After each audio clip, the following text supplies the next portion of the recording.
Hi everyone, welcome to Learning Impact. In today's lecture, we will discuss social group and its types on the basis of structure. So let's start. Okay, what is social group? First, we have to look into a brief introduction of it. Social group was defined by the Ogburn, who was an American sociologist. He also introduced the concept of cultural lag and reference group in sociology. He defines social group as that whenever two or more individuals they come together and influence one another, they be called a social group. Now, it means that for a social group, there must have the collection of two or more individuals, and these individuals in a group must have some sort of relations, so they will get influenced by one another. Now, what does it mean by influence of social group on individual? When individual become part of a certain social group, their behavior get influenced, and there are many kinds of influences. Um, Many kinds of factors that get affected while the individual become part of social group. Here are the most common influence of social group on individual. These are conformity, social facilitation, social laughing, and obedience. Conformity, it refers to the behavior when individual they often try to adjust their behavior or beliefs to align with the group's norms or expectation. Social facilitation refers to that when individual performance it get improved while they work with a group on a simple task, because when they work in a team form, their performance get improved. Then social laughing, which means that some individuals they may exert less effort in a group because they expect others to pick up the slack as they work as a team on a simple task. So it might lead to this social laughing. And also obedience, that groups can influence obedience to authority even if it contradicts personal morals. Now, these are the most common influences of the social group. Then there are some types of the social group on the basis of structure. This classification has done by Sanderson, and the base of classification is structure.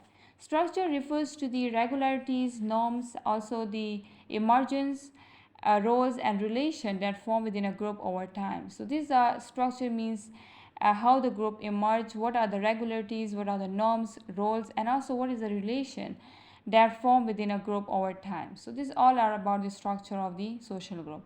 So social group has three types on the basis of structure. These are voluntary social group, involuntary, and delegate social group. Before we look into details of these types, we have to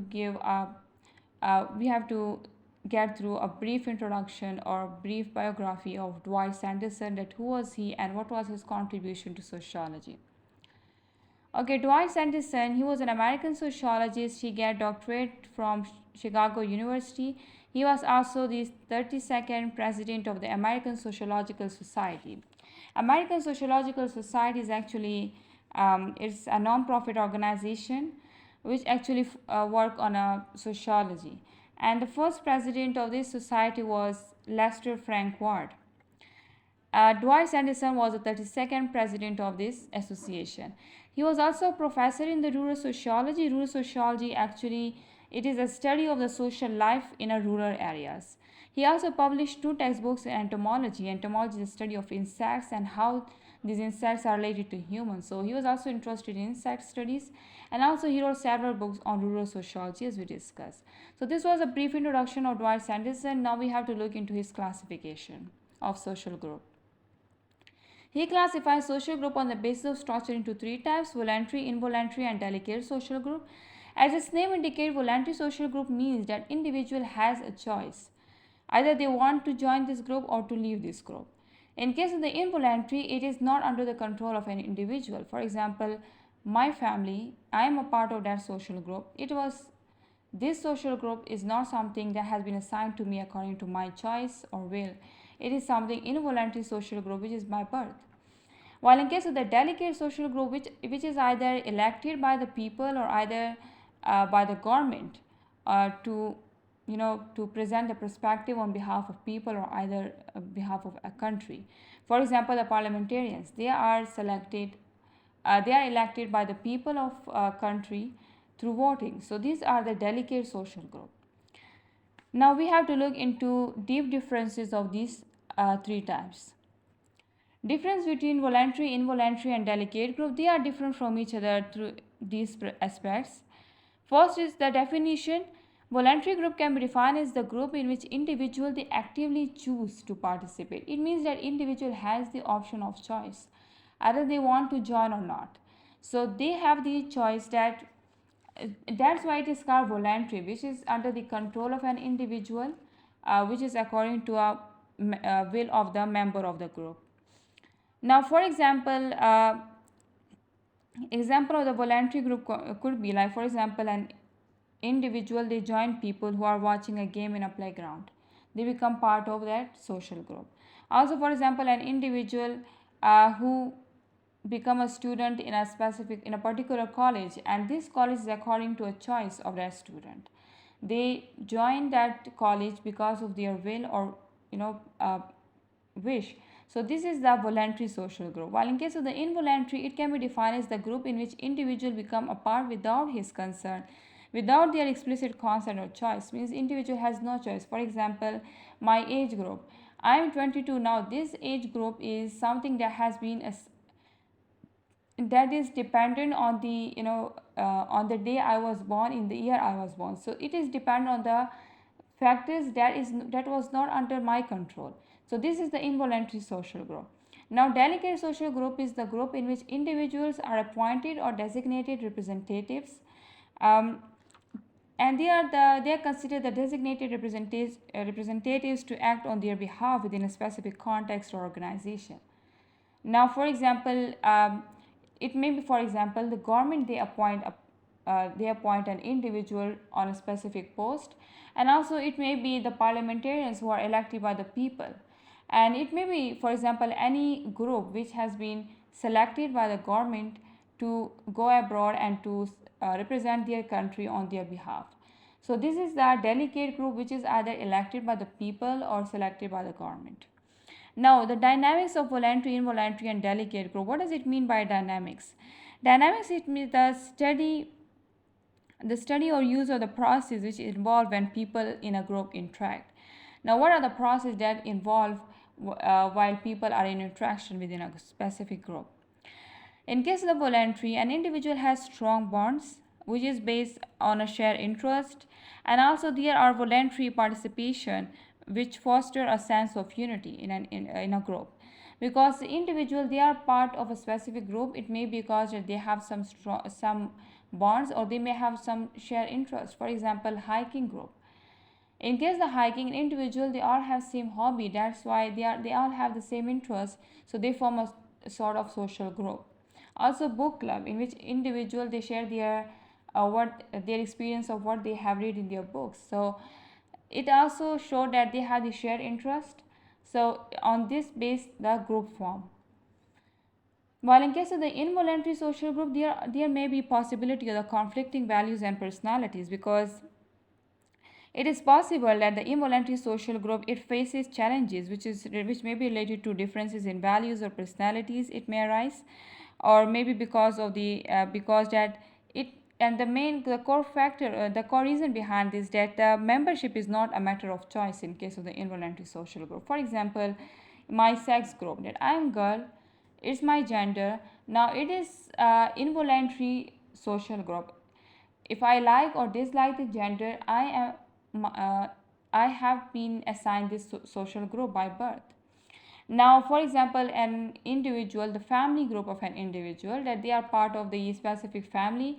Now, it may be possible that there are some conflicting views of an individual with their parents or siblings. So, because they have joined this group without their consent. So, involuntary social group has the chances of conflicts as compared to the voluntary. While in case of the delegate social group, its decision making is collaborative or hierarchical, because delegate social group rely heavily on communication between members and also their chose representatives. So decision making can be collaborative and also depend hierarchical also. And when individuals they have a strong communication from when individuals of a member they have a strong communication from both means, then in that case the delegate group will be more effective. For example, parliamentarians, they have they must have this strong communication with their public who vote for them. So in this way uh, there will be a strong unity between them, and also it will lead to the effective delegate group. Or it may be, for example, decision making is collaborative, means that it is the concern from both sides are considered, and also hierarchical, for example, on the basis of rank, um, that the one who is the head of the particular community, they take the decision and the others vote for it. So this, it may be, for example, hierarchical or collaborative. Then what is the importance? In case of the voluntary social group, it contribute to the formation of the supportive community.